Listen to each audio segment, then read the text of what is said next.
All right, here we are. We made it. We are all here together.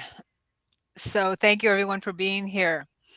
We are here to discuss our experiences with Jesus, who we all call Yeshua as well, and the Christ, and share how he has impacted our lives in honor of the Christmas season, the birth of the Christ, bringing the Christ back into Christmas, I feel. So, so thank you everyone for being here. And thank you everyone here on my panel. Mwah. Thank you. Thank you. Glad Thank to be here. you. Yeah. So I thought we'd start with just going around the room and sharing our experience with Jesus, with Yeshua, and a little bit about how it impacted us, and moving forward, how he is present in our life. Okay. I believe I will go to you first, Kim, if you don't mind. Do you want this brief? It's Probably brief. brief to I mean, start. Brief to start, and then we can this is share as we Yeshua go. we're talking about here. Are you saying he's long-winded? Okay. My experiences. Yeah, I hear you. I hear you.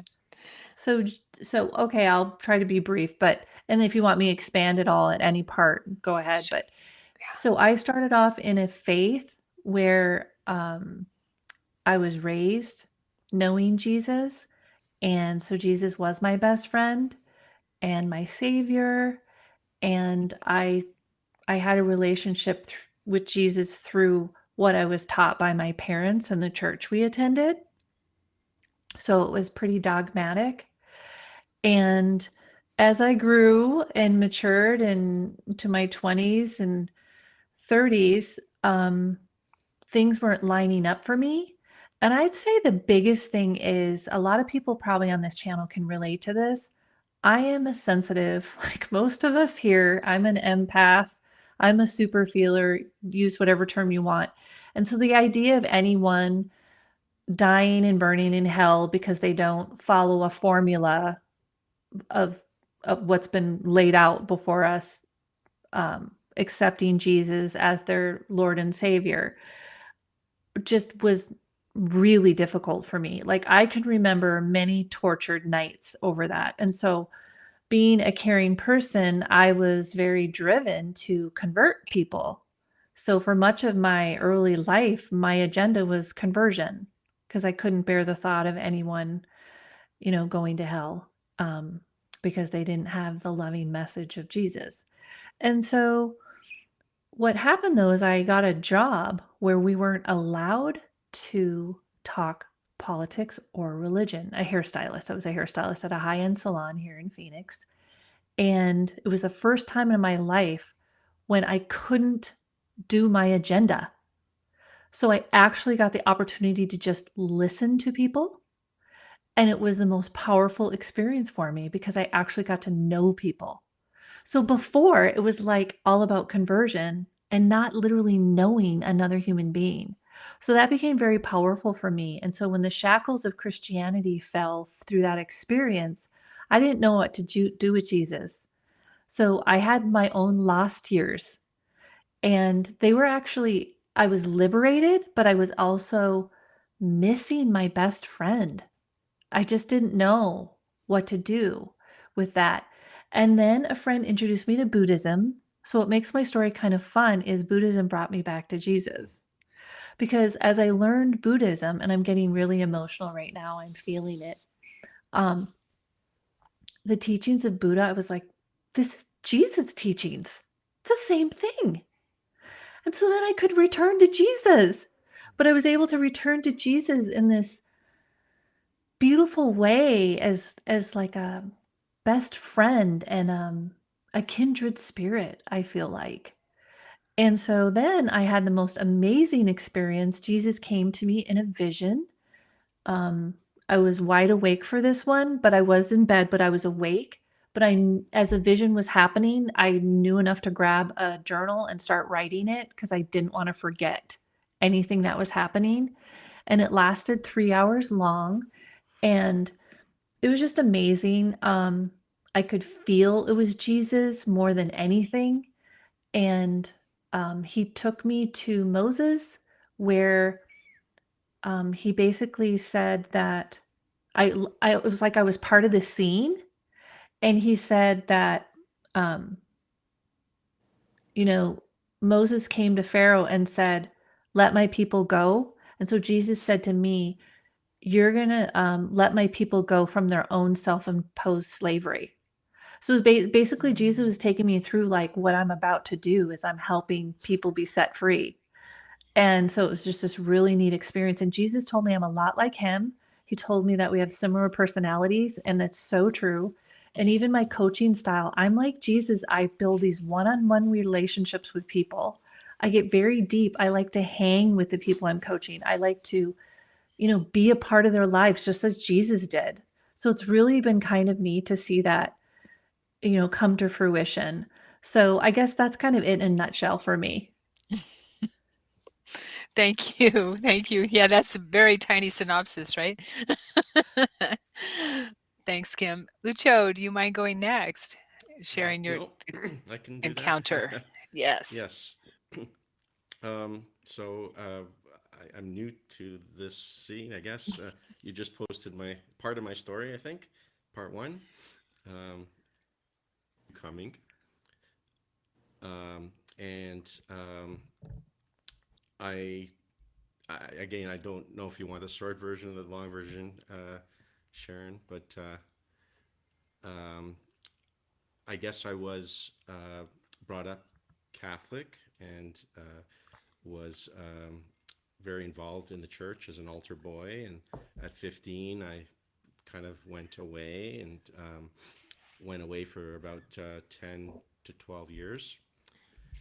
Um, and on one particular day, my life changed because I met a dying man on the street. And um, I wanted to help him. And when the ambulance was coming, we called the ambulance, and I was there by myself with this dying man. I wanted to help in some way, and so because I was raised Catholic and I was very close to Jesus as a young child, I thought I would pray, and to my shock, I couldn't connect at all to the source, um, and it really shook me up. And um, short story, the ambulance eventually came, took the man away, um, and he did die of a brain aneurysm. And what left, and that was Palm Sunday, 1995. And I went away wanting to basically look at my life and needing to look at my life because I had felt this shock, basically seeing the emptiness of my life. And so it took about at least a month or 2 months of really digging deep and really soul searching. And at the end of that time, um, it was a simple choice for me. It was like, do I believe or not? And if I do, I won't have to make into an act of faith, and I have to live my life a certain way. Because during those years away from the church, I was very selfish and not really in touch with my spirit and others, and not as much as I'd hoped anyway. So I, I I I really committed to my faith, and I became really involved in the church, and I felt that maybe God was calling me to be a Catholic priest, and it was one of those journeys where I needed to sort of climb my way back up to being connected again, and I used the instruments of the Catholic Church to do that. Um, but um, along the way, some other miracles started happening, and I got a job. First of all, I got into teachers college. It was at the time difficult here I live in Toronto, Ontario, Canada, And I got in. That was a miracle. As soon as I got out, I got a teaching job at my dream school, and it was teaching religion. Um, and so it all happened very, very quickly, like within 2, 3 years of finding that dying man in the street. And then here I was in front of teenagers teaching religion. And I was also teaching a social justice course that was my own to do whatever I wanted to, which was unheard of in the system. Um, so, because putting my faith into action after connecting with Jesus was very important to me, and so I delved deep into all sorts of social justice issues, putting my faith into action. So I was really connected with Jesus. I was talking about him every day with my students. I was living a connected life. Um, and about 10 years after that, of getting that teaching position. By the way, I didn't end up becoming a Catholic priest. I felt that God was telling me that I was in the right spot, helping young people as a teacher. Um, I had a vision of Jesus. I was on a retreat with my grade 10 class, and this is in part two of the story, which you'll probably upload soon. So this is spoiler alerts. Yeah, I saw Jesus. The My grade 10 class went to a school to help challenged young adults, and my grade 10 class was there to sort of help. The person running the school was very special. It turns out, and she was connected to the spirit for sure. And so she came up to me during lunchtime, and I was just minding my own business. And she said to me, "I don't know how to tell you this, but I got a message from God, and He wants me to pray with you. Are you okay with that?" I said, "Sure. I got nothing to do. Let's pray." So we went to the chapel, and she sat me down in the pews, and before we started praying, she told me things about my life that no one knew about. It was advice that God was letting me in on. So she really got my attention then. Then we started praying. We went to the front of the chapel. She took my hand. My eyes were closed, and almost from like a tunnel, Jesus appeared. And before would say I said anything, it was a shared vision, because she said to me while holding my hand, she said, "Oh my goodness, do you see him?" And of course, I knew exactly what she was talking about, because I could see Jesus. My eyes were closed, but it was if my eyes were open, and I could see the chapel. And he was in. It was a full vision, full body, um, and he was smiling. I mean, the smile was incredible, and his eyes were light, and more importantly, I felt Jesus. It was more than a vision. The the feeling of being loved unconditionally was beyond anything I had ever felt. And in fact, it was overpowering.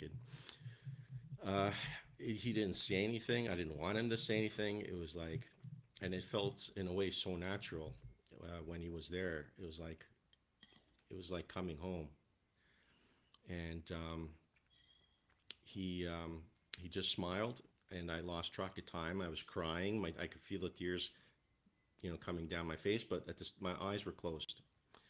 So I don't know how long it lasted, but I do remember breaking the contact with my friend, and as soon as I broke contact, the vision. I opened up my eyes, and the vision was gone. Mm. And yeah, it was and is the most important thing that has ever happened to me, and it it continues to shape my life. Although for a period of time I had trouble dealing with it, and it was just so overwhelming.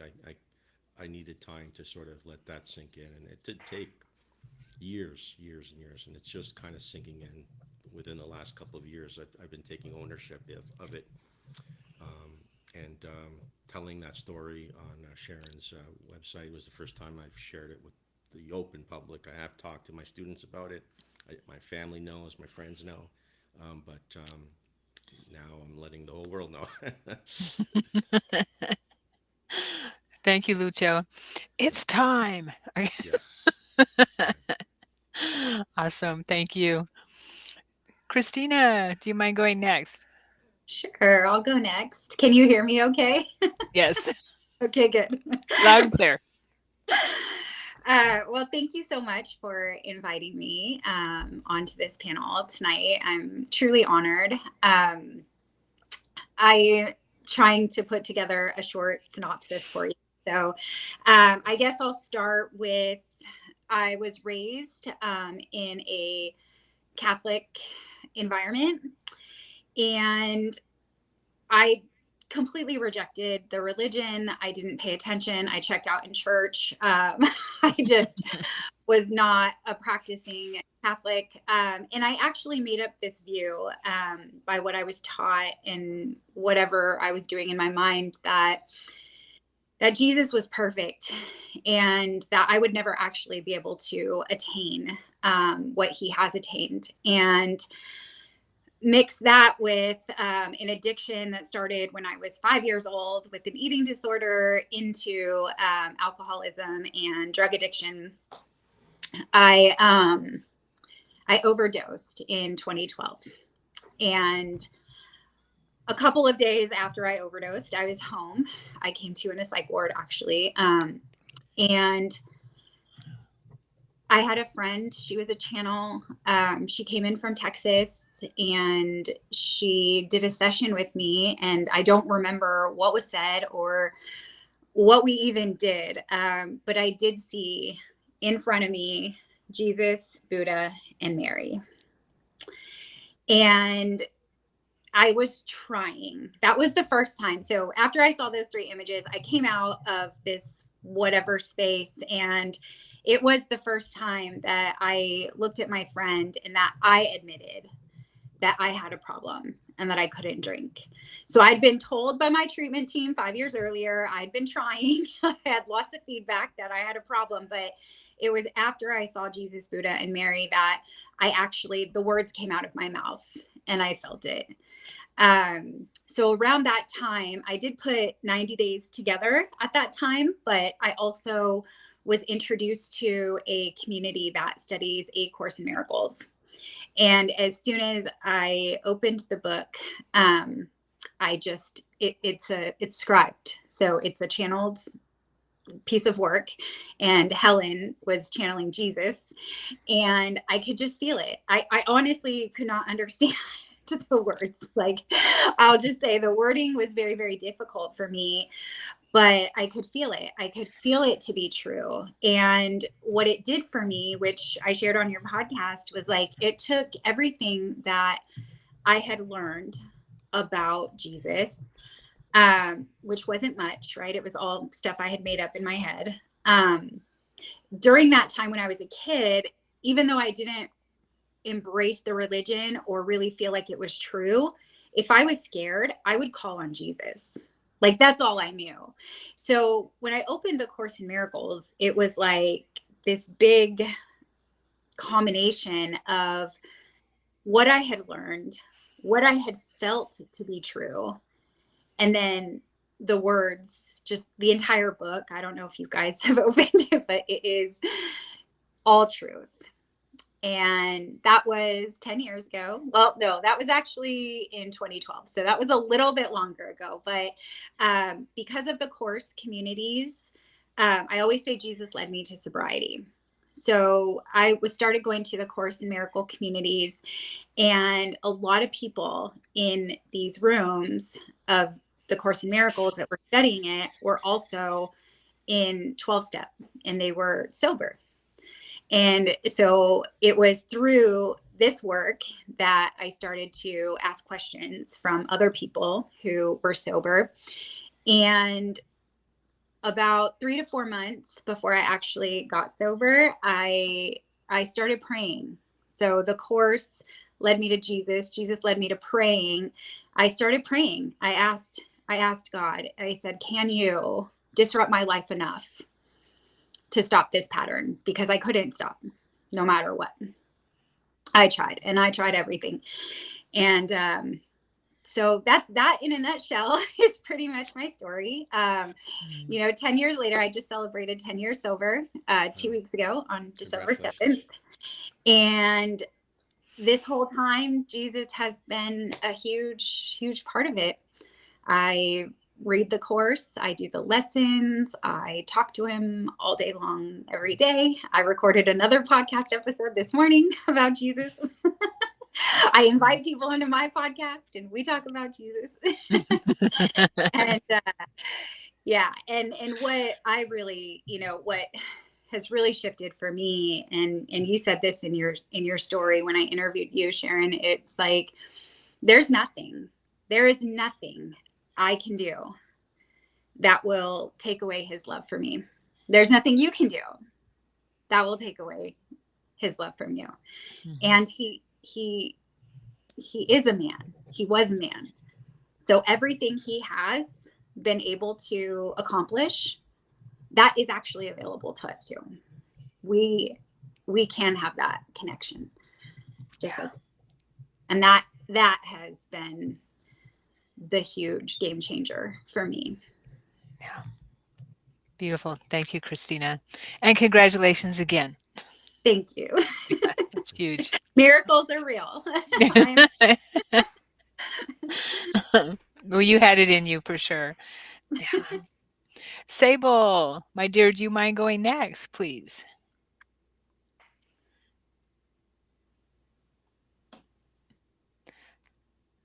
Oh, we can't hear you. Uh,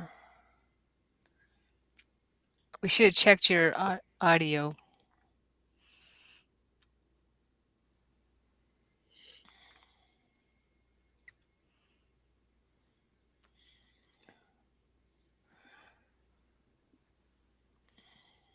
Did we did we hear you? I think we did earlier, didn't we? Oh gosh. I don't think so. No. Oh, okay. Mm, yeah, I think I'm gonna have to try. What was the one you mentioned, Christina? StreamYard? StreamYard. Yeah, I'm about done with Restream. Okay. Can you hear me There. now? Yes, there we go. Yes. Okay. Ah, I did change the setting. Okay. I Yeah. got it. I got it. All right, you got it. All right.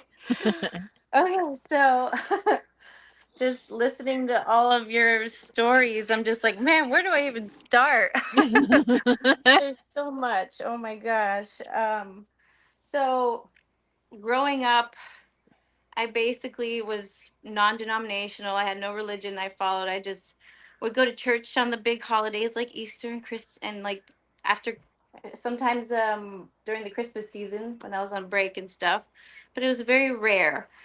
It was like twice a year, if that. And then I went to youth group in middle school and it was just like an academy or not academy, sorry, an assembly of God. And I had some really, really good, powerful, strong people around me in that youth group. I was only in middle school. I was too young to join, and they let me join anyways because my older brother was in the band. And that I was there for maybe 3 years, 2 or 3 years, up until I got to be a freshman in high school. And I had just very good people around me, and they're very inspirational and um, just good, really good. And I will never forget those people. And I feel like that was like the only time I actually was interested in reading the Bible. And even then it was super challenging for me. I didn't really understand what it was I was reading. And I was like, I just know Jesus is real. I know God is real.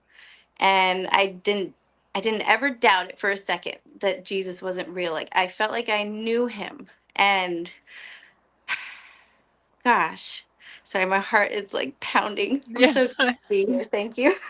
Oh, thank you for being here. Yeah, I feel This is definitely really feel the cool. energy. So, um, I took a long pause and relation with my relationship to church and God and Jesus and anything having to do with religion. It was just like, okay, I know it's there. I can come back to it whenever I want. I guess I'll know when I'm ready, or something will guide me back to it. And it basically took two very abusive relationships for me to get out of. And that was about 9 years of my life. I was in two very controlling relationships. And I was beat down. Like, I didn't know what to do with myself. I wanted to die. I wanted to commit suicide. I was miserable. And I just didn't understand why I wasn't getting what I deserved, like just to be loved and for somebody to allow me to love them as well. And I took a break. I took 2 years off from dating anybody. I lived with my grandparents. They took me in. No rent, nothing. Just I got to go to work. I'm a teacher. I teach pre-K, and it was my life. Like, I just wanted to work all the time. I worked till 9 o'clock in my classrooms on some in my classroom on some nights. I'm like, what am I doing? I'm a workaholic. I guess I am one. And eventually, in my work, I was able to, well, I was guided to teach my students how to meditate. And I didn't really know what I was doing at first. I knew I wanted one of those little bells, like the little ding, to get their attention, or to, perk them up out of it. And I got one of those, and I started to read about, teaching children how to meditate. And then eventually it just became a thing in schools in California. Like, it was encouraged. Like, teachers were being trained to teach these kids how to meditate. They started hiring meditation coaches or mindfulness coaches, and it was something that really caught my attention, because I knew how powerful this was, to be able to teach kids how to control their energy and be aware of themselves, and to love themselves unconditionally too. So I got into that, and this was during my I got into it before I had the exodus with the ex. And I got curious about it. And then I separated from him, and then I had all this free time in those 2 years, and I just started meditating all the time. I could not stop. I was in love with it. I loved the way it made me feel. I was able to heal myself from illness, and um, from pain, from suffering, from just being miserable and not loving myself at all, and having a hard time trusting people. And years go on, I'm practicing meditation, and I get really good at it, and I start having these transcendental experiences, and not even needing any drugs. I was like, cool, I don't need to do drugs to get this experience. And I figured out how to, go through this tunnel and see past lives, and oh gosh, talk to my dead brother. But this is more recent. My brother passed away last year, or earlier this year in January. But I'm okay. It's all good. I know he's with me all the time. And then so about Jesus. I'm getting all over the place. So I discover, um, let's see, in all these years, I, have so many sources of of learning, and I've gained so much wisdom from books and audiobooks, and just meditation. So I got into Dolores Cannon. I listened to her book, Jesus and the Essenes, and They Walked with Jesus. And I just was blown away at how beautiful this work was that Dolores Cannon recorded. All of these sessions with all these people. And I felt like I was there. I felt like I was in that world with Jesus and with his followers. Like, I was one of them in that world so long ago. And like, I just knew him. I knew him. It's like I've held his hand and looked at him in his eyes in person, and in many, or one of my past lives, and maybe in his previous incarnations as well. I don't know. But I feel it, yo. Um, So I got into the Sophia Code, and I started to feel the presence of all three from the Order of Magdalena with Mother Mary, Mary Magdalene, and Jesus, and even Joan of Arc. So one night after, I think I had just finished reading the Sophia Code, and I just start talking to Jesus like normal, like Jesus is my homie kind of thing. And one night I was sleeping and I woke up to go to the bathroom and then went back to sleep. And then I fell into one of those wake back to sleep deep meditations. And I go and my body lifts up and I go into this other dimension, and I'm like surrounded by all these ascended masters, and I just can sense all their love, all their light. I can feel it all, I can see it all. It was very powerful. And something wakes me. I think it was a cat like hissing at another cat because we have three cats. And next thing I know, I open my eyes and I see three balls of light just floating next to my bed. I'm like, ooh, this is cool. And then they kind of just blend.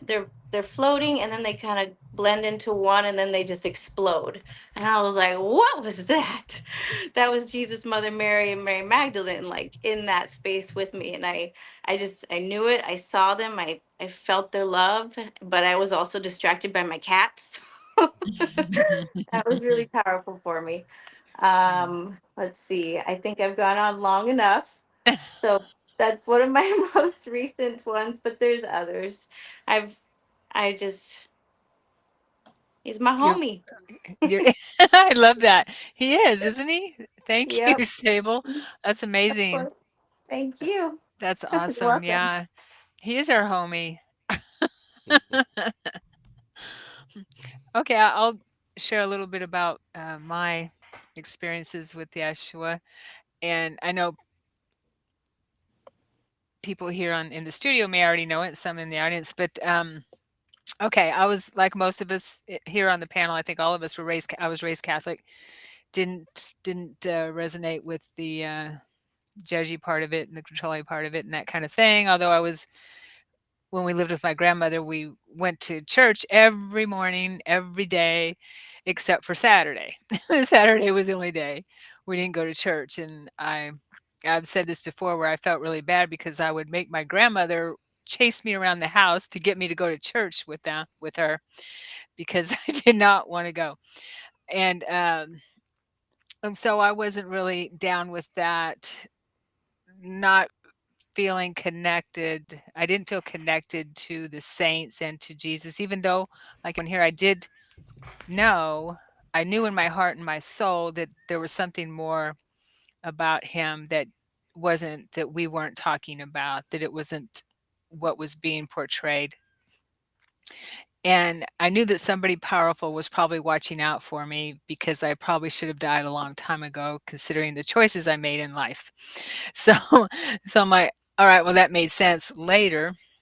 And then in 2001, I was a partier. I hadn't, I wasn't really addicted. I was a social drinker, social partier, doing the party drugs and things like that. But I could feel myself starting to get addicted when my stepfather passed. And then in 2001, I went inner tubing down the Guadalupe River, and coming back, I fell out. The back door opened up. We were on the bus to come back, and I fell out of the back of the bus, and the trailer ran over my head, and I popped out of my body.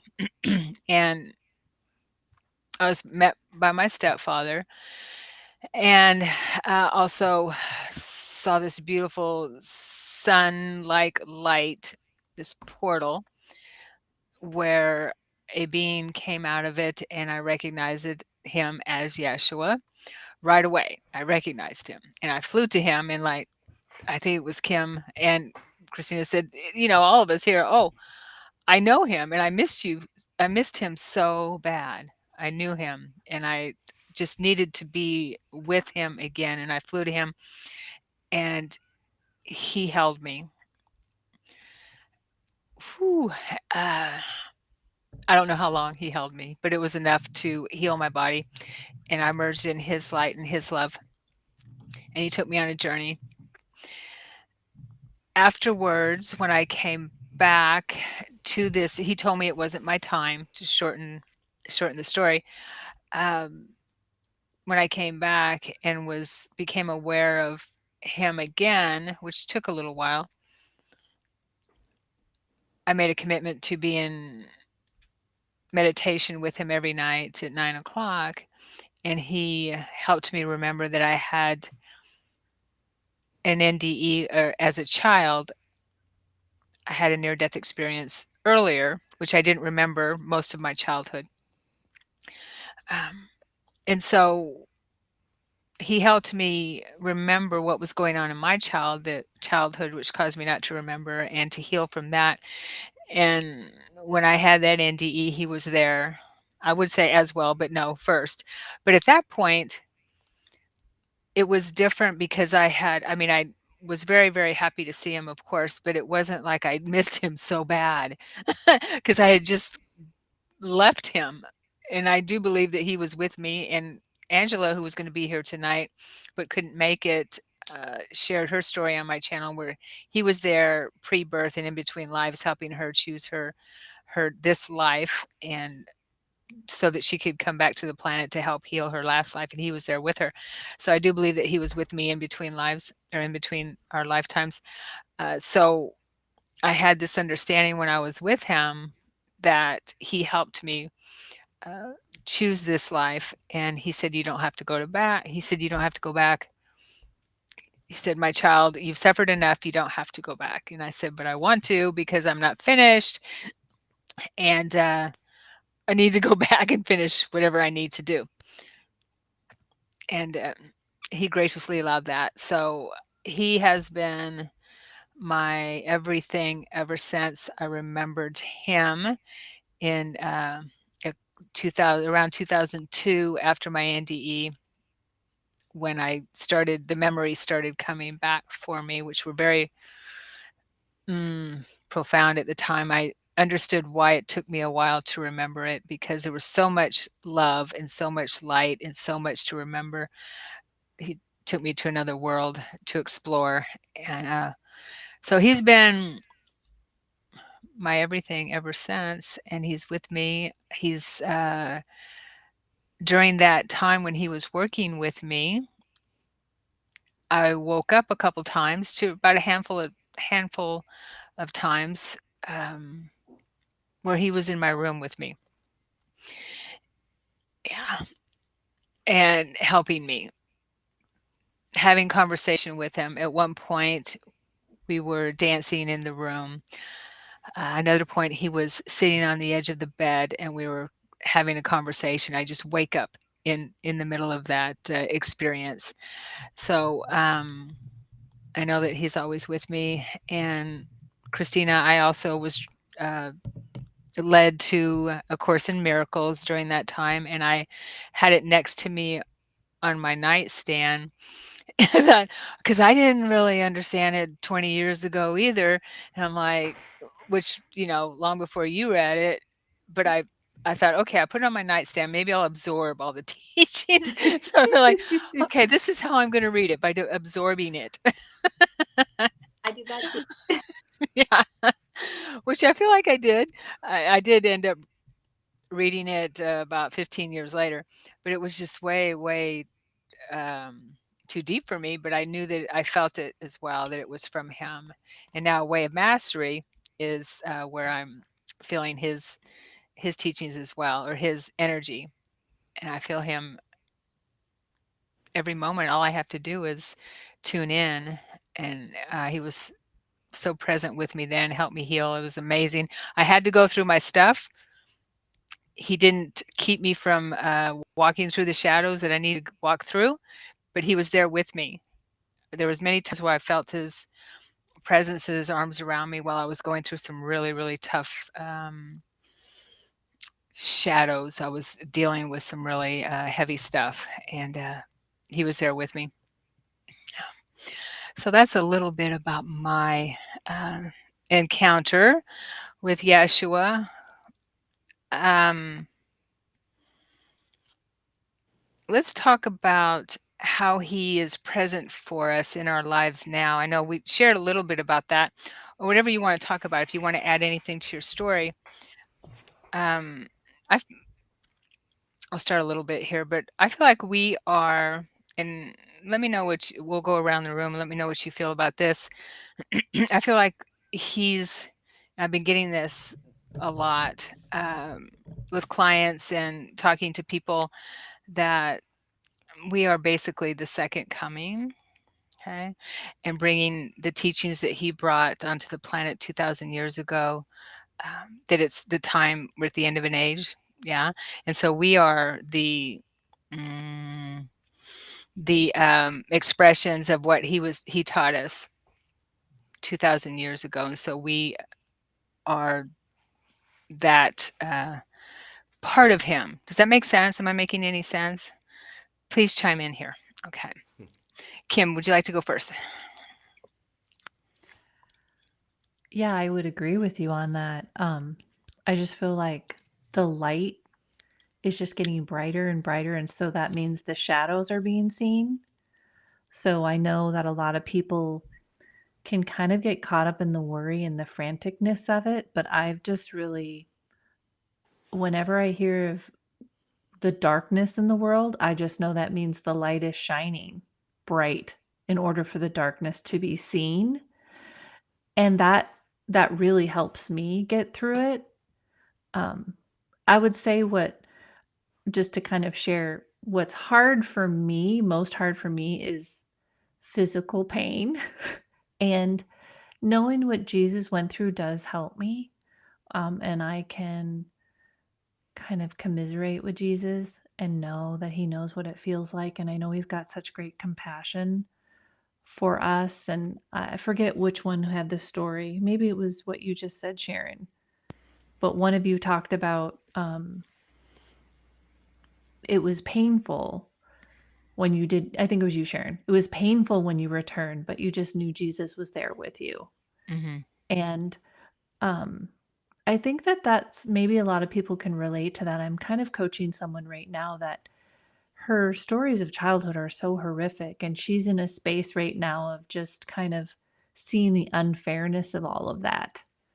And so I think a lot of people can be stuck in the unfair for a time. Um, but we're allowing her inner child to feel like it was unfair, because honestly, to her inner child, it is unfair. But anyway, back to Jesus. I just wanted to share that I have these Jesus cards that I Oh, absolutely love. They just warm my heart. And this is one of my favorites. And I don't know if you guys can read it, but it says, I am with you always, even unto the end of the world. nice. Are And those your it's just, cards or are those Doreen Virtue's cards? they might be Doreen Okay, Virtues. I have those too. They're beautiful. Yeah, I have this one out Nice. and I have this one out because I'm picturing when Jesus was on earth. I'm picturing, the Bible talks about him getting up early in the morning to be alone. Mm-hmm. And I feel this way when I look at the night sky, and I've been shown things in the night sky. So I just feel such a kinship with Jesus. I guess that's my biggest relational experience with Jesus. He just feels like a kin, you know, a kindred spirit. Your homie. So,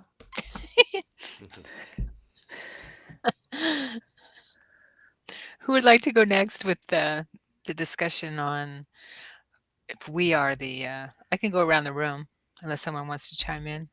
Lucio. Yep, Okay. I'll take the next. So I'm probably the most connected to the Catholic Church in this group, and although I wouldn't necessarily call myself a Catholic, if someone were to say, "What are you?" I would say a follower of Yeshua.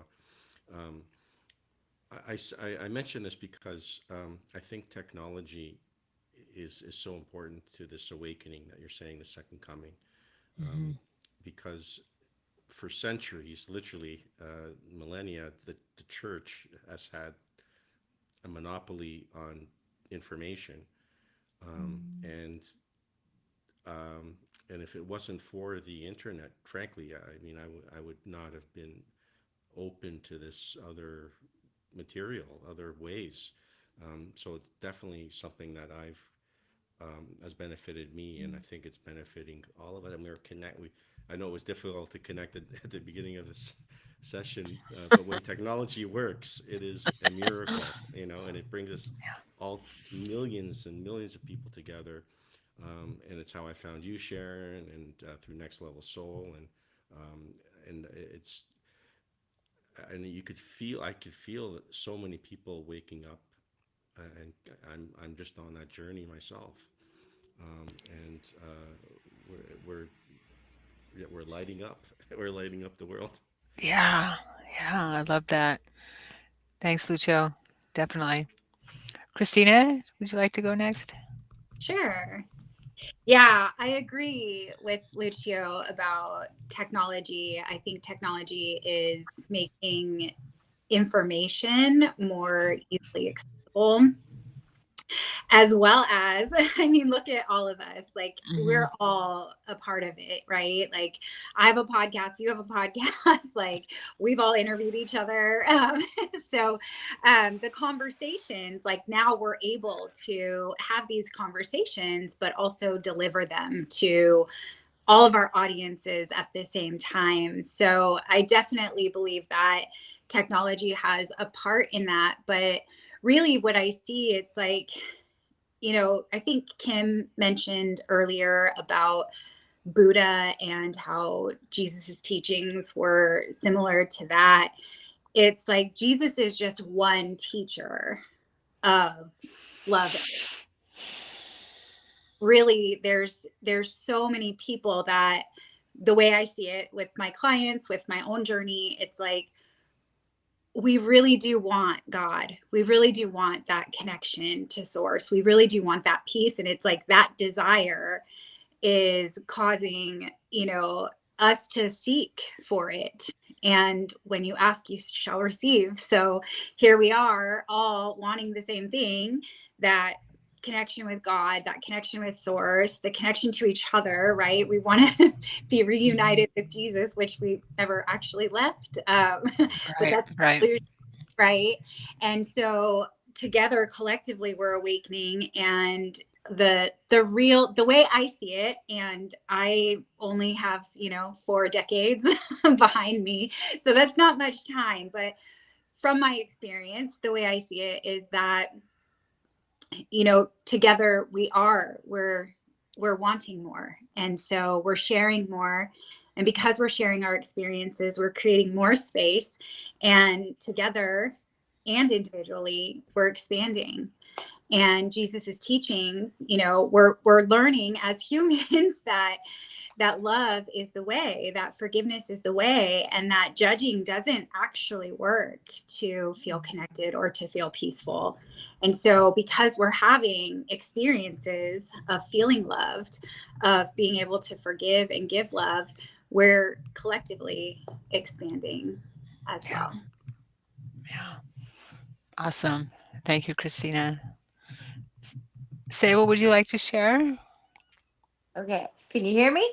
Yes. Okay. All right. Let's see. Well, during my spiritual awakening, if you want to call it that, yep. I also learned, along with everything else, that I have energy healing powers. Woo! Super cool.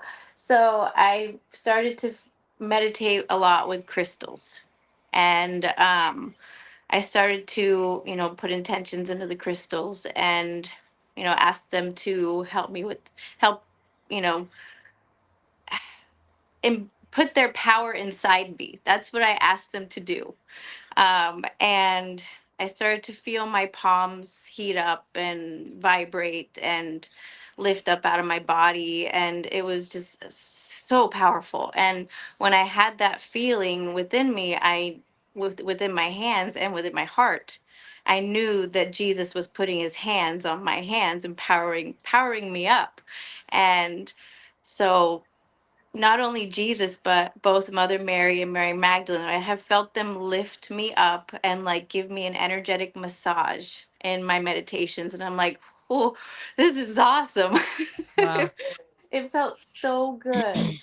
I used to meditate in my classroom after work when the kids were gone. Like my classroom was my sanctuary. Like I did everything I loved there, and I still do, and it's awesome. And I started meditating after work, and that just the children's energy that they leave within that space is so powerful, and I could feel it every single day. Like I had some of the most powerful meditations in my classroom, and I've had so many just beautiful encounters with the healing power of Jesus, like his just his love within my hands. And then I started to experiment on myself, and I started to feel pain lift away when I would, hover my hand over an area. And then I started to try it on my boyfriend, and I was like, let me try this. Can you feel this? And he's like, yeah, I can feel that. What are you doing? And I almost made him pass out once from how powerful it was, like just doing over his crown chakra. And I started to play with other people's energy, and I started to learn how to heal them and to call on the ascended masters. And Jesus was always there. I tell people before I do energy work on them, I say I call on Jesus. He's my healing partner. Like we work together, and they love hearing that. They just love it, and they're like, whoa, really? And I'm like, yep, he's here too. So is Mother Mary, so is Mary Magdalene. I work with all three of them. And then I call on the other divine feminine ascended masters, and I call on Buddha. And that's what I do. And it's okay to talk about Jesus at work in Texas. Like my students one of my students reminded me, she's like, Christmas is about Jesus. Christmas is about the day Jesus was born. And she's a little 5-year-old. No, she's not even 5 yet. She's 4, and she's saying these beautiful things. And I'm like, you're right. Christmas isn't just about presents and Santa Claus. It's about Jesus. She's like, yeah. And then she like puts her hand on her heart, and it's so precious. So Oh, I yeah, love it. yeah. Yeah. Nice. Yes. We are the second coming. Mhm. So, I've been coming across a lot of people. Thank you, Sable. That's awesome. Yeah. I've been coming across a lot of people, and I just did an interview today, actually, with Wendy, Christina, and we were talking about Mary Magdalene, and she has memory of Mary being walking with Christ and Mary Magdalene, and she had to heal that time, and she didn't even know it, of the crucifixion. Um, and Lucio, we've talked about this as well, and I keep getting the messages, and no one can tell me it's that I'm crazy. Where and even people that I work with, I see that there's so many people here that walked with Christ, walked with Yeshua 2,000 years ago, are back. Our soul is back, right?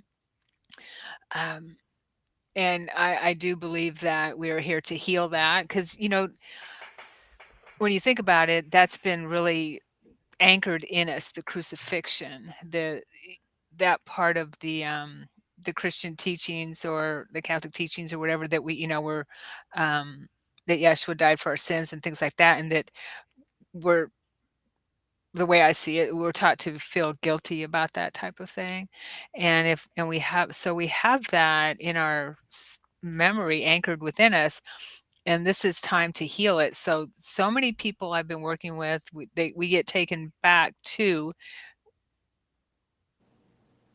whoo, and I get emotional talking about it.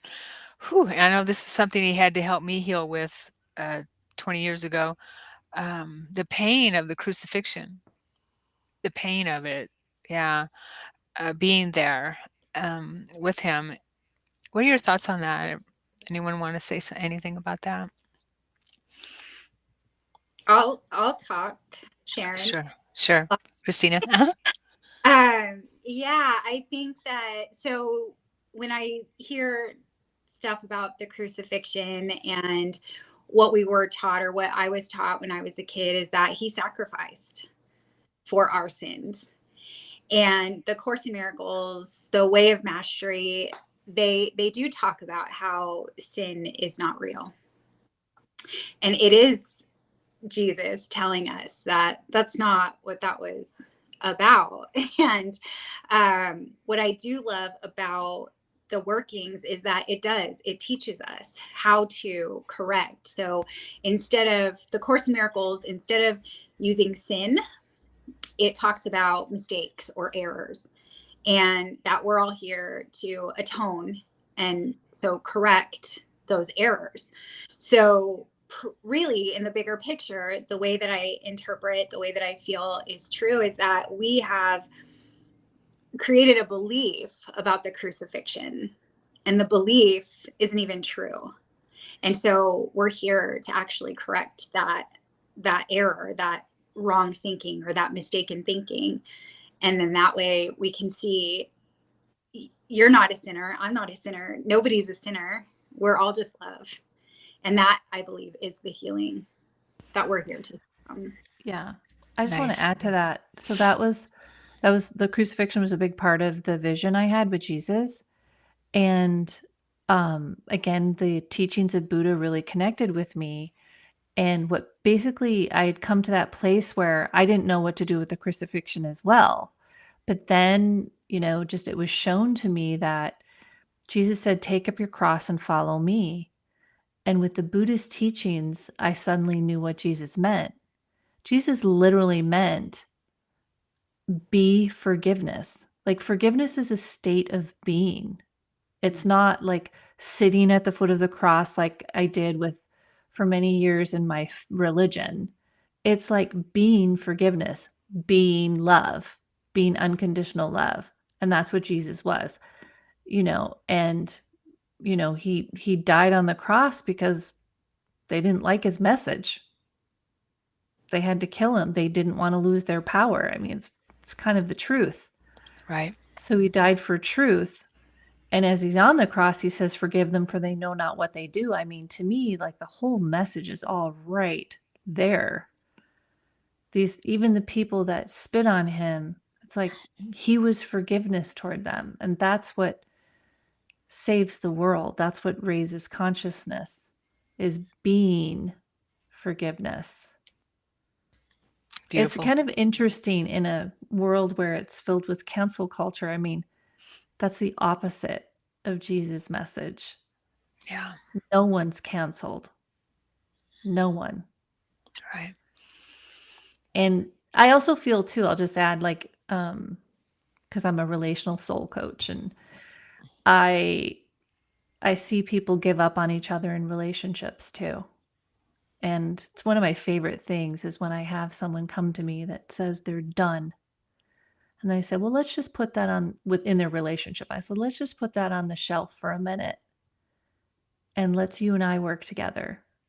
And then within a few months, the relationship is restored. And that's because of becoming forgiveness, being love. It's powerful and it affects the person you may be with. So anyway, it's just my input on that. I thought it was really neat. Oh yeah. That's I mean that's everything, isn't it? And the law of one teaches, and I always say this because it's the quote I remember the most, in forgiveness lies the stoppage of the wheel of karma. Mm, Yeah. That's that's profound. Yeah, yeah. And I think, That's what he taught us. yeah, Yeah. and I think that is the message of the crucifixion, like Christina was saying. Um, the whole thing about putting Jesus Christ, putting on the sins of the world and dying for us is dogma, and I think it was church theologians trying to make sense of it all years later and just Mhm. trying to work out. I can see them like working out like a math equation, you know, and at this core of the crucifixion is very simple. Like, it was just here's a man who was willing to die um, for what he was saying, and was willing to forgive those people who kills him for that, for those simple, beautiful words that he was saying and living. Um, and it's such just such um, a powerful, what's the word? Just, I was going to say image, but it's more than an image. It's a living thing where forgiveness is pouring out through him while he's Right. dying. Mm. Yeah. Mm. Yeah, And that totally. is that's powerful. Hmm. Can Can I I? add? Oh, go ahead, Yeah. Christina. Go ahead. So, and Sharon, it might have been you. I can't remember who I was talking to about this, but it just came in really strong that, he died because he wanted his teachings to live. Was that you, Sharon? It could have been. Yeah, I don't know, Yeah. but yeah, makes So sense. when I take that, like when I just heard Lucio, like, I mean, when we think about the messages we, right? Like, oh, he died so that you could be saved. Like that puts a lot of responsibility, right? Like it makes me feel like I have some obligation or, something like that. But to hear the truth that he died so his teachings could live, that just takes off all that guilt, all the error that we're here to heal. And thank you for Hmm. letting that was like a burning thing coming. Of course. If you have something burning, go ahead, bring it in. Okay. I have something this all the time. Okay. I'll chime in. I do too.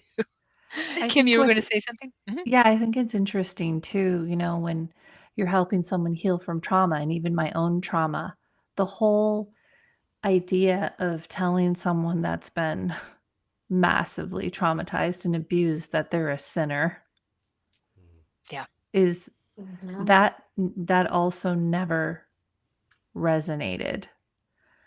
And so it's Yeah. kind of fun. I feel like I'm been given a little bit of the ability I can coach full on Christians. It's because I guess because I was such a strong one, I'm able to help them through their language, but shift it in a way that shifts their perspective, but not convert. I mean, maybe their conversion to being free of it will happen later on, but it's pretty special to me when I'm given that opportunity.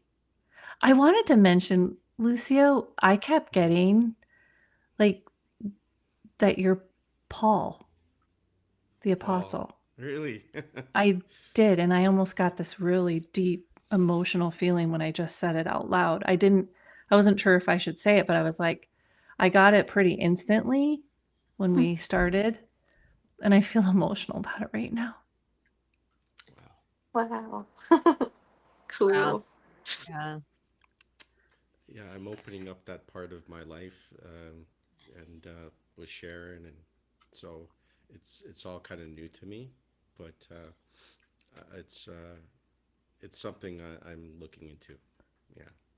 Yeah, So I thank you just for see that. I see Paul, and his story is pretty phenomenal because he had a faith without having met Jesus. Uh-huh. And I don't know, just Yes. something was resonated too when you were sharing your story. But Yes. And yet that anyway, sudden conversion experience. yeah. Yeah. Wow. Can you hear me? Because I cut out there for a minute. Can you hear me? Can you see me? Yes, we Yes. can. Okay. Okay. You know, I believe that I've been getting this information, these downloads, whatever you want to call it, inspirations that with sin and purgatory and being born in sin and those types of uh, dogma is could be okay. The um, Catholic Church, the Vatican, the teachings, or wherever it started, maybe interpreting, reinterpreting karma. okay?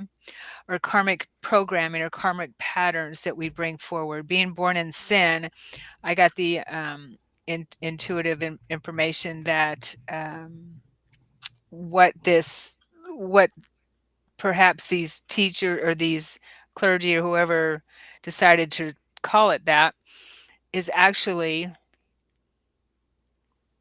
our karmic programming that we're bringing forward into our life that we haven't healed, traumas we haven't healed, or maybe karmic stuff that we haven't healed.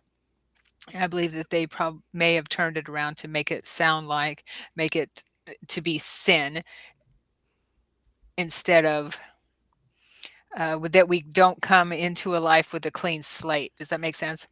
Mhm. Yes, it does, Yeah. because Yeah. the Catholic Church doesn't believe in past lives, right? Right. Right. And so Yeah. it wouldn't compute. But what you're saying does make sense. If if we Hmm. do have past lives, we have things to deal with. We have things we need to clear and Hmm. heal up and deal with. Yeah, totally. And purgatory, of course, they teach that that's where you go when you're sinful and you're not, you don't exactly go to hell, you don't exactly go to heaven, kind of thing.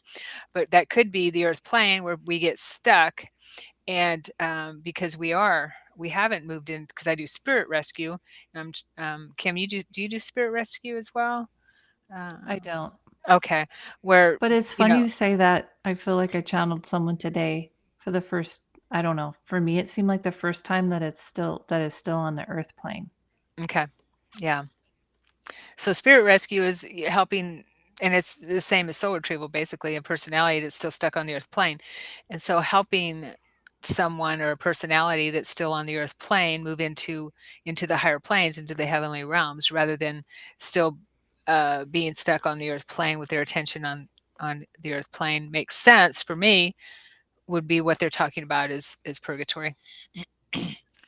Or do you, Sharon, is this true? I get the sense that they're choosing. I mean, the woman I felt today, I felt like she was choosing to stay on the earth plane.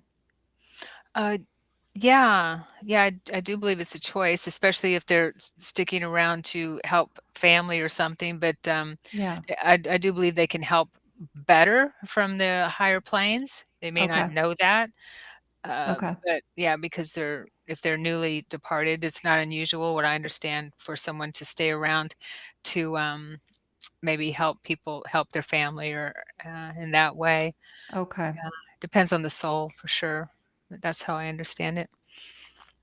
Yeah. Hmm. Okay.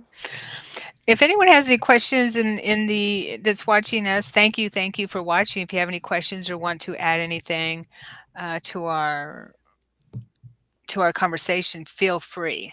Okay. Yeah, totally. Well, I will add, because you were talking about the crucifixion earlier. I had to really Yes. look at all of this because I was raised such strong dogmatic Christianity. So it had to make sense to me. And so their story about Jesus was that he was a sacrifice, because their version of God is that God needs Hmm. sacrifice. Of the Old Mhm. Testament. Yeah. Yeah. But think about that too. I feel like their version of God really looks like a ruthless king. Mhm. Think of to me, it's so egoically man devised, with this king that is like, yes, take this land, and then bring me sacrifice and please me. It's just like, where's the love in that? And a judgmental, you just never. To me, the God of the Old Testament is a scary king that you never know what mood he's going to be in, or off with your head, or bring me sacrifice. And so there's this fear to please the king, the God.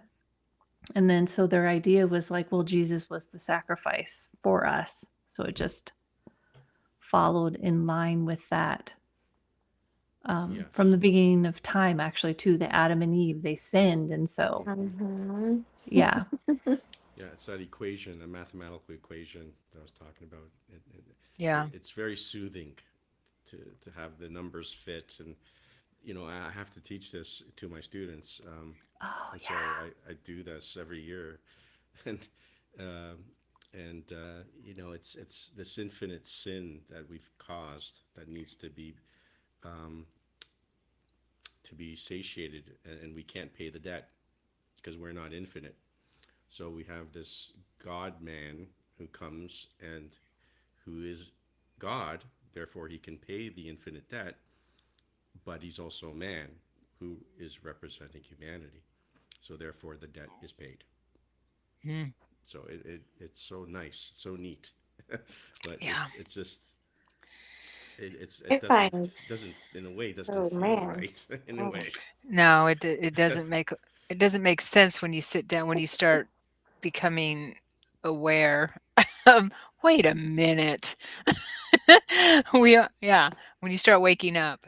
And Kim, um, I have to interject about the Old Testament and this egoic king. I totally believe that the Old Testament is about Enlil of the Anunnaki. And, yeah, the two mhm. brothers, Enki and Enlil. Um, and he is probably Yahweh because his Enlil was his title.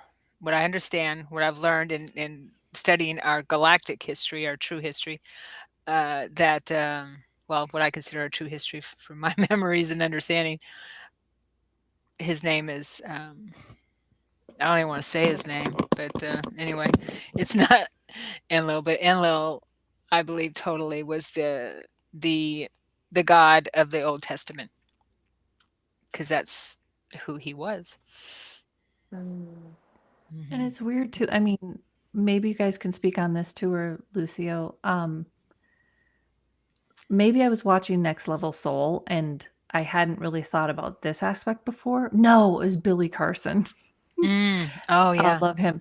But the idea of a chosen people is interesting, right?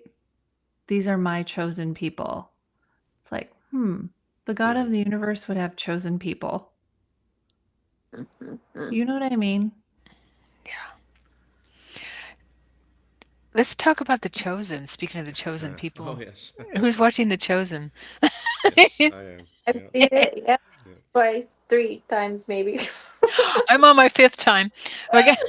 Oh, is it good? I haven't watched it. I thought it It's might be too beautiful. Christian for me. Oh, it's good. It's It's good. good. It's based on the Bible, but they do fill in parts. But it's you can overlook that part. You know Yeah, that? yeah. Yeah, it's easy to Hmm. overlook. They did a Okay. good job with Jesus's energy, his vibe. Yeah. I'm just like that feels like Jesus, Yeshua. I'll call him Sinatra. Yeah. Uh huh. I I love it. know. I cry every episode. Oh my gosh, the one where he encounters Mary and it's Oh, the the first first one. episode. Yep. Christina, have you watched it yet? I have not watched it. Oh, It's on my list. I just, It's yeah. free on Angel Studios. Watch it. I'm gonna keep bugging you till you watch it. Yeah. I got to find time. It's I mean, beautiful. you guys will have to do some convincing because I It's Um, very don't. realistic. It's very realistic. You You could you could they go see into it the lives happening. of them, like the apostles, and just what they all did together, how they worked Mhm. together, how they spread the message, how they healed. Like there's an episode where Jesus is able to help the apostles do the healing. He just kind of goes into them and helps them heal people. And they're wondering why they only had healing powers for a short amount of time. And sorry, I don't want to spoil too much, but Yeah. they're like, this guy's for real. Like he's the bomb. He's doing some good stuff. And they wanted to learn from him because they felt the power. What I like about it also is that it depicts the men, his followers, as argue sorry, Lucho, but arguing amongst themselves the whole time, right? Yeah, Well, This why is do absolutely. you true want though. and argue yeah, and arguing with Jesus or Yeshua and thinking they know better, all this and everything. And Mary Magdalene is always the one that says, "Well, why don't you just ask Jesus?" They do call him Jesus. Why don't they just ask Jesus? And they're like, "Well, okay, but you know, we know Yep. better, you know." What So would it's Jesus do? right. Yep. Exactly. It I was think always that. I really feel you'll enjoy it, Kim. It's Oh, good. watch with an open mind. Uh, but at the end of Okay. yeah, if you align with Mary Magdalene, which I'm sure you do, if at the end of the first episode, because he doesn't appear until the end of the first episode, Hmm. I promise you, you will cry. It will move your soul. It will move your soul. Yes. Yes. Little Mhm. earthquake under your feet kind of thing. Uh, So Leah, how about this is your you? second round, she says, Leah. Nice. Well, speaking of Cool. Mary Magdalene, I mean, you guys all shared a little bit of like seeing Mary Magdalene. So I had a more maybe 10 years ago now.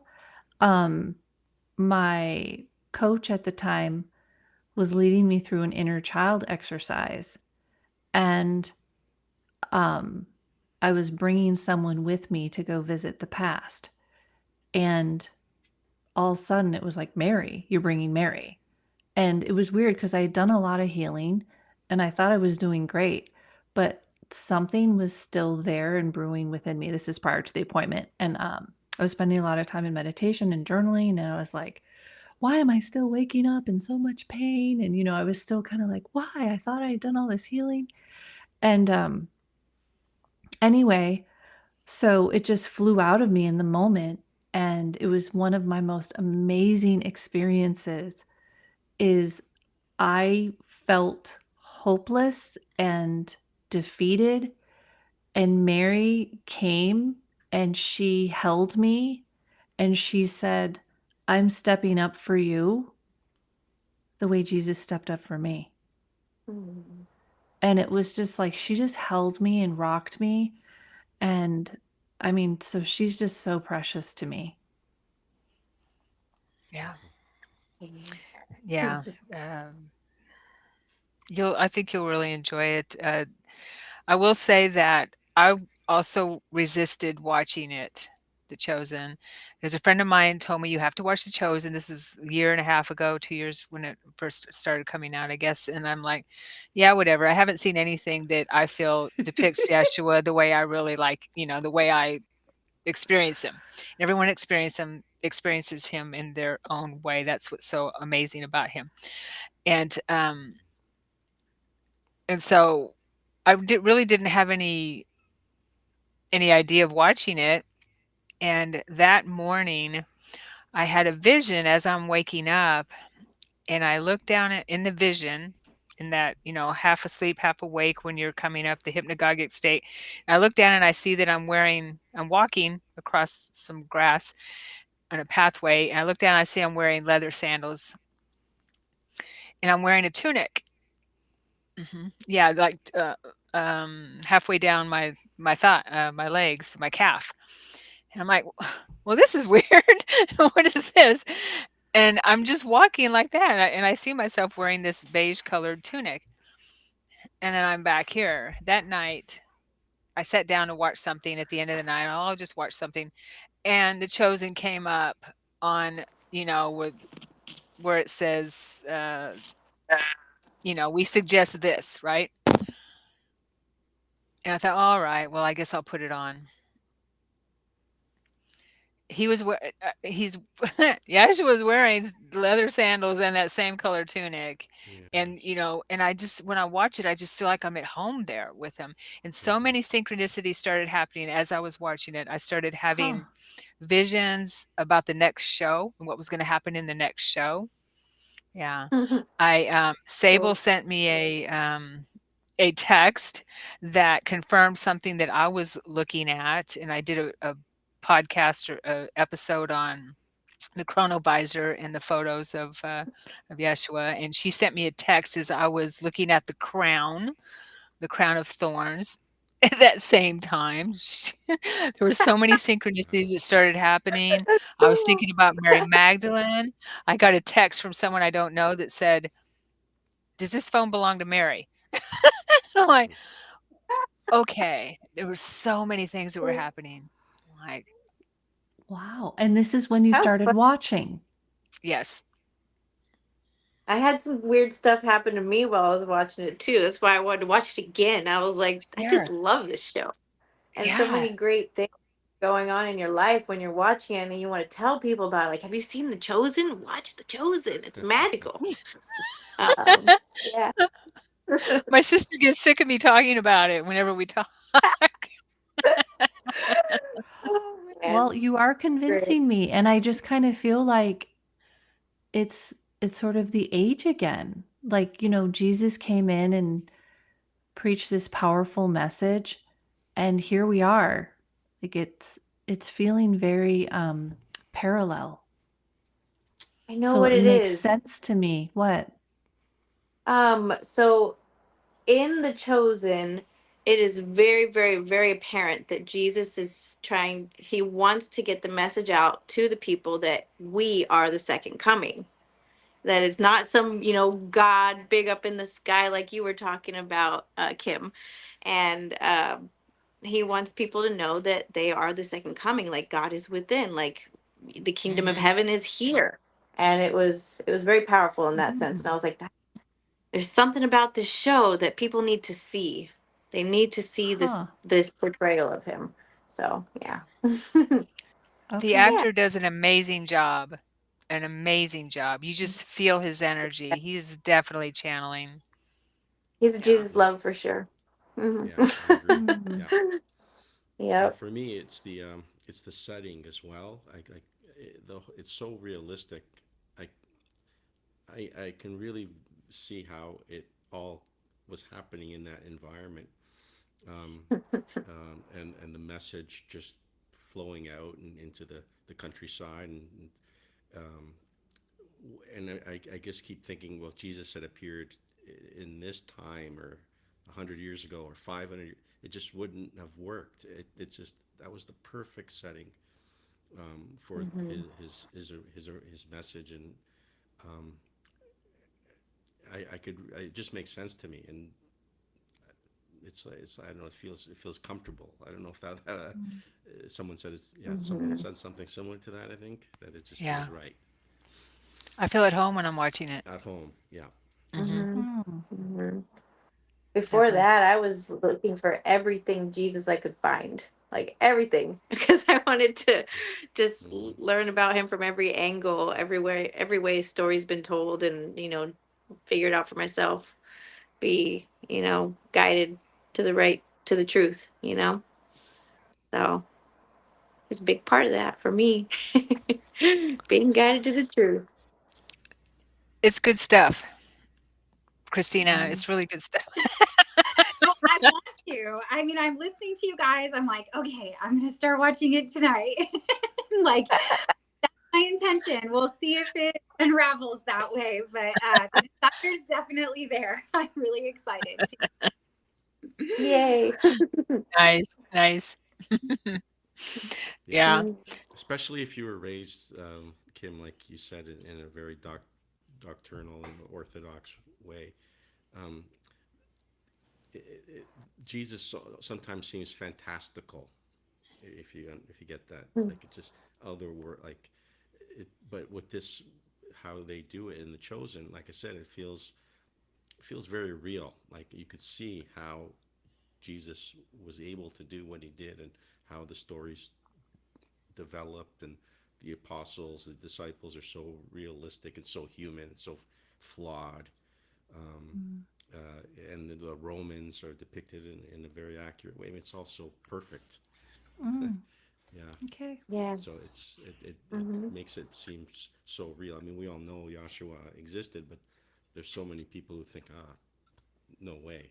But I, I think it's very clear when you see the Chosen that, yeah, it, Yeah. it happened that way. Mhm. Mm, Yeah. Yeah, and the followers, some of them you're like, they rub you the wrong way. And then you love them again, and then they rub you the wrong way, and then you love them again, you know? I guess that's and they're just regular people that are and he chooses, of course, the misfits. Mm-hmm. Mhm. Yes. Yep. I don't know what Oh else to god. call us, but yeah. We're all a I bunch think of that's why they yeah, I think that's why they got the New Testament not quite right as well, because it was them writing it and they didn't quite fully get his message. They were still kind of stuck in the Jewish sacrificial system. mm, Right, Yes. and That's the in interpretation of it. Yeah. Mhm. In Mary the Gospel of Mary Magdalene, she even says that, of course, there was, what, 9 pages taken out of her gospel? And, but she says that Peter, who has a really strong role, they call him Simon in the Chosen, uh, says, "Well, why would he tell you these things and not us? You know, why would he tell, like a woman these things and not share these things with us?" To paraphrase. But if you've read the Gospel of Mary Magdalene, that is in there. mm. Yeah. Interesting. Huh. So yeah, there was a lot taken out of her gospel. And of course, Mother Mary wasn't included. There wasn't anything about Mother Mary included in the Bible, and she was also um, very knowledgeable and very wise, as we know. Um, Mm. and So she, I'm curious now if this show, so like I think Sable said earlier that, I'm like her. I love watching everything about, Jesus from every angle. And one of the things that I'm really fascinated with is like what he did to get to that level of being that connected and that embodied, because he wasn't just born and embodied, right? Like he went off, he trained, he focused, he learned how to instill faith into others. That's how he heals. And so I'm curious if the show, or if there's any area that we can go here, if the show outlines his journey as well, because I did not read the Bible when I was growing up, and I had a tiny desire to, and I opened it and I just did not resonate, so I put it down. I'm curious if the Bible has any of that too. Like, I'm curious what you guys have to say about all that. The lost years. It doesn't. No. the lost years, yeah. We only have one story when he's 12, the, Jesus being Huh. lost in the city. So yeah, it, they gloss over it completely. Yeah. Yeah, and they And in cover the that chosen, in the show. they They do. do. Oh yeah. That when he went to the temple and said, when Mary was looking for him, Mother Mary was looking for him, and he Oh says, "Why would right. I not be in my Father's house?" Yeah, Yes. Yeah. Yeah. yeah. I Where was do they talking to my say do they Mhm. where do they say that he goes then for 12 year 30, no, it's almost 30. Well, Oh, they 40, don't cover that in The 40. Chosen. no, Yeah, they don't. oh, okay. yeah. Oh. But there's a I shared it with you, Sharon, the giving voice to the wisdom of the ages. The guy who has that channel on YouTube, he recorded a reading or a channeled book from Jesus, and it's I can't remember what it's called, but something with Jesus in the name, or Yeshua speaks, or something like that. Jesus speaks, or the truth, something like that. I can't remember, but it's there. I can share a link with y'all if you want. Um, and he basically shares who he was, what he was doing back then, and what his message was, and what his early life was like, the truth behind the truth of everything. And it all made so much sense when I listened to it. I was like, this is the stuff they didn't tell us. This is the stuff they kept from us. This is the stuff they didn't actually know. They didn't really keep it from us because it wasn't all shared, but maybe it was like in, the some early writings that are related to the Bible. I don't know. But it was all there, and I was like, there it is. There it is. And then I think that's when I started to listen. But that was soon after I listened to Jesus and the Essenes, and they walked with Jesus, and from Dolores Cannon. Have you guys ever read Dolores Cannon books? Any of y'all? Mm-mm. Oh yeah, most of them. Yes. Yeah. Okay. Okay. If you I haven't, have she's those. a. Yeah, I What's read her those a long claim time ago. to fame? What's her main gist? Dolores Cannon is a quantum hypnotist, hypnotherapist. She's passed away. She passed away in 2017, I think. She started out with past life regression hypnosis, and she led a lot of people, helped lead a lot of her patients or clients into past life experiences and just memories, and who, where, when they got to be in the presence of God and what that was like. And at one point, one of her books, at the end of it, one of her clients is channeling God, like the voice of God comes through, and it's like, whoa! Even with just an author's voice or a narrator's voice, you could feel the power of God in that voice and the message.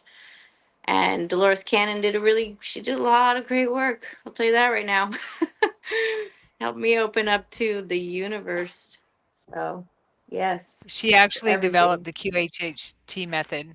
Dolores Cannon did. Yeah, You I hear have about one of those. QHHT. Oh, yeah. Mm-hmm. Mm-hmm. Quantum hypnosis, quantum healing hypnosis Quantum therapy. yeah. Hypnosis therapy. Yeah, she developed that. And she's written tons of books. Convoluted Universe series Mm-hmm. is one of the My best favorite. series out there. Yeah, totally. What's it called? The, Convoluted.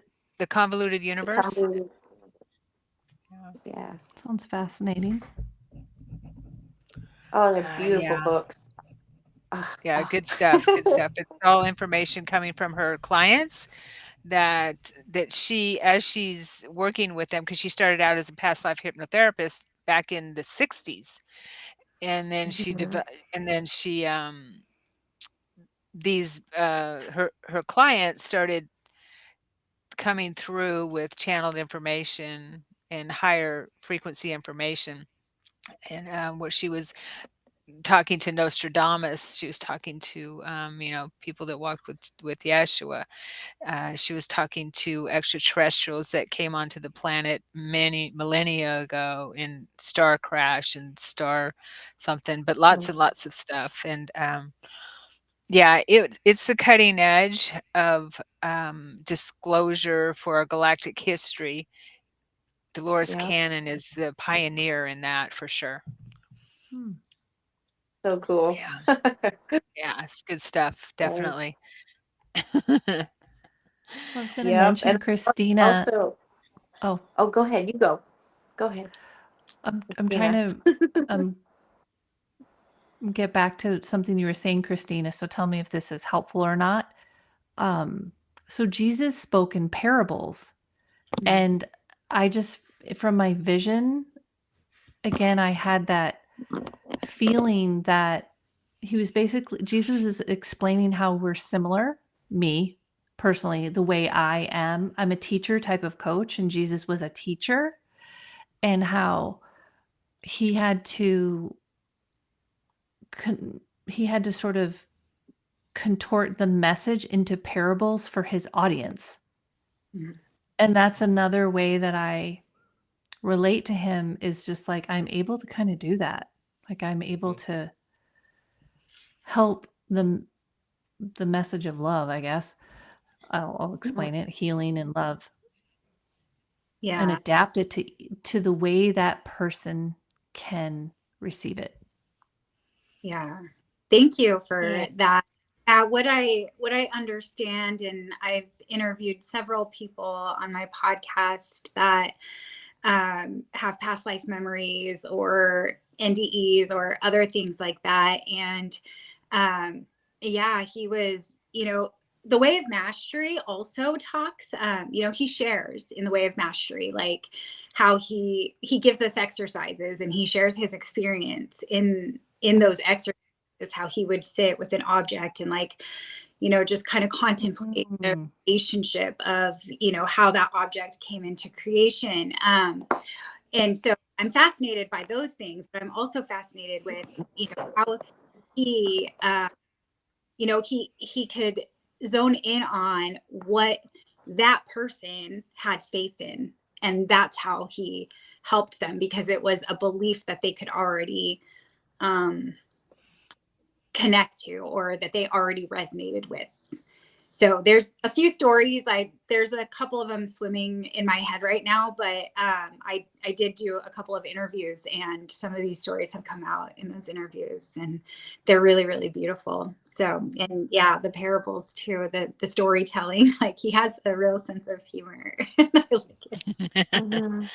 Definitely. it. He's one of the funniest people I know. He's probably the funniest person I know. Yeah. It makes me I laugh. He does. I love, Yeah. yeah, I love his parables. In The Chosen, they talk about that, or he tells, he's talking in parables, and the it's really funny because the followers don't get it.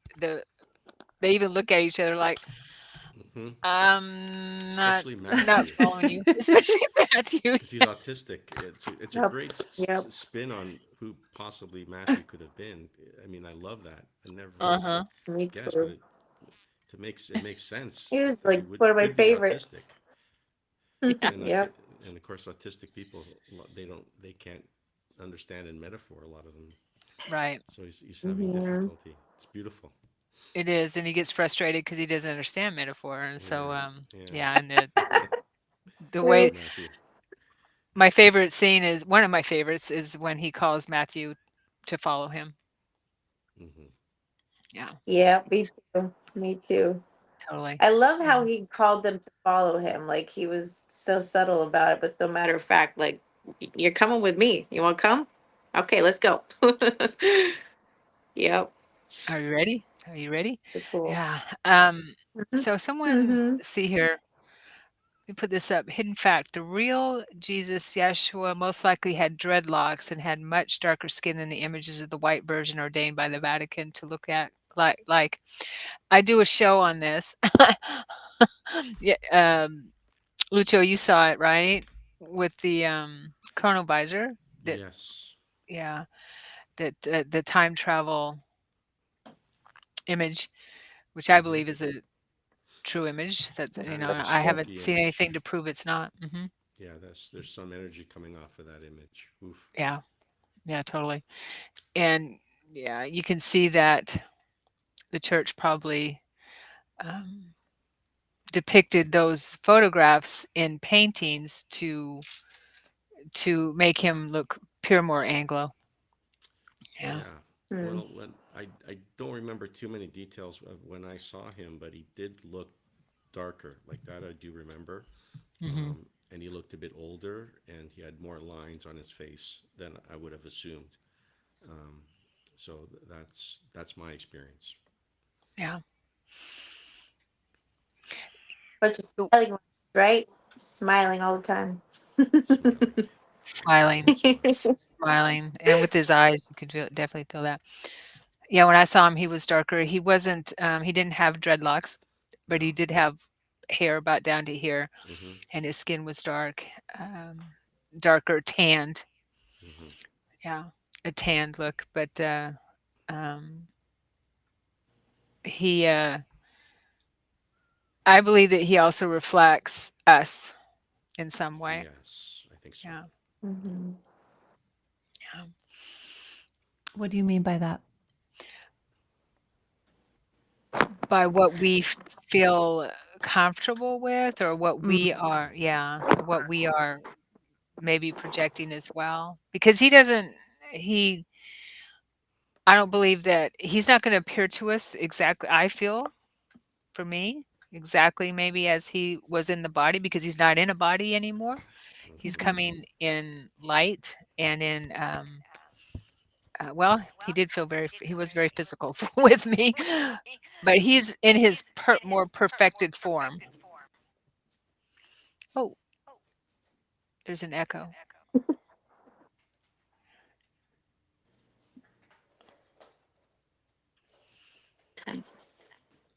I might have to get off here pretty soon, Yeah, Sharon, in the next 10 minutes. it's Okay. time for us to close anyway. If anyone Oh, has okay. any questions or anything, you're welcome to ask in our last few minutes. And I muted you, Lucio, because there was an echo there since you unplugged your earphones. Okay. Oh,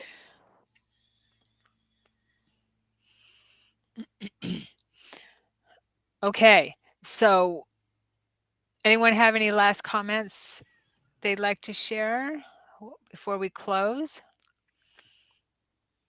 I'll say something. Of course, we'd love for you to say something. And I just did an interview this morning that probably won't be published for a couple of weeks, but it's like I love talking about Jesus. I love learning about Jesus. And what really stands out to me in conversation after conversation after conversation is that Jesus really isn't like, look at me, look at me. He really just wants the messages and his teachings to, and they're the teachings of God, they're the word of God. And, what I love about it is that we put all this attention on Jesus. It's really fun. It's one of my favorite things to do. I feel even more connected when I'm doing it, but, it's not really not that I can speak for his desire, but it's really, more important that that we be the love and that we be the forgiveness and that we spread that love rather than, really what I was raised with was like worshiping, this man. And, he really, for me in my experience, it's really a reminder to me all the time that, he's not something that can't be accomplished. He was a man, just like we are human, and we can do what he did too. And that's to us. So that's all. Perfect. well Perfect. Can you hear me? said. Yes. Okay, Go so ahead, Lucio. my battery might run out, so Okay. that's why I did all that. But I just wanted to say, and piggyback on what Christina said, that what I take away from tonight and a lot of my experiences with Jesus is that saying of his that where two or more are gathered in my name, I will be there. And so I'm really grateful for this opportunity to gather with like-minded people. And so in saying and sort of talking about what Christina said is that I feel that Jesus is not someone to maybe worship, but maybe to walk with, hand in hand. And that's how I see him. And I see him as a brother and a friend. And that companionship and the guidance of an older brother or friend, to show the way and to help and guide and to love as we love each other, all of us. Yeah, Hmm. definitely. Thank you, Lucio. Thank Thank you. you. That was Yeah. well said. Ah, well, I'm Anyone else grateful like to to have share? been Go here ahead. tonight. Well, thank you, I'm Sable. so Thank you for happy. being here. Yeah. Thank you for inviting me. I was so excited when you did that text. I was like, yes, of course. Uh, Well, I love your story. Yeah. oh, well, thank you. I mean, there's a lot that I got to be exposed to that taught me so much and brought me here and led me to my current living situation, which is just beautiful. I shared with you the news that I'm pregnant, and I'm like Mm. almost four and a half months along now, and I'm just like so Awesome. excited. And Congratulations. it's a boy. We're having a boy. Yay. So I throughout all this, I just know that I don't even have to call on Jesus. I know he's with me. Yeshua is with me all the time, and he's making sure that I'm strong and healthy and reminding me all the time, make wise choices for the health of you and your baby. It's like I feel that all around me, not just him, but all of my guides, all of my angels, and I just feel like life is opening up so much, and we're about to see a lot of big things happen in 2024, and I feel it in my bones. I feel it in my soul, every atom of my being. You feel it, right? Yes. Oh, yeah, So definitely. we're on our way. Yeah. Yes. Thank you. Thank you. Yeah. Kim, would you like to say anything before we close? Oh, I just really love what you said, Lucio, because I was feeling that. I was feeling such strong energy with all of us. Um, and it's a thrill. It's a thrill to be with like minded, and it just feels really powerful and wonderful.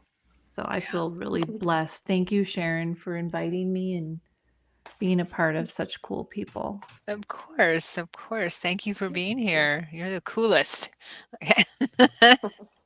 Yeah, and I'm honored that everyone was here. And in terms of Yeshua, I mean, uh, I feel him walking with me all the time. And what is so amazing is when I sit with him and I feel his love, and I know he is embodied God, source, however you want to call it, fully embodied, that I don't want for anything because I'm full. I'm completely full when I'm sitting there with him. And I feel that love so deeply and so immensely, like Christina was talking about, that there's nothing I could do or say that would get in the way of that. It doesn't matter what it is. And so I just give everything to him when I'm feeling out of sorts, and then I feel it. I feel his love, and and I'm like, oh, there you are. Here I am. Here, everything's right again. So thank you everyone for being here. Thank you for watching, and I could talk about Yeshua all the time, and I hope everyone has a great Christmas and great holidays, Merry and we'll Christmas. see you see you next Merry time. Christmas. Thank you. Thank you. Merry Oh, Christmas, love everyone. you all. Mwah, mwah. Bye bye. Oh, look at that hearts. Do you see that? Wow. It made little hearts on the screen. That was cool.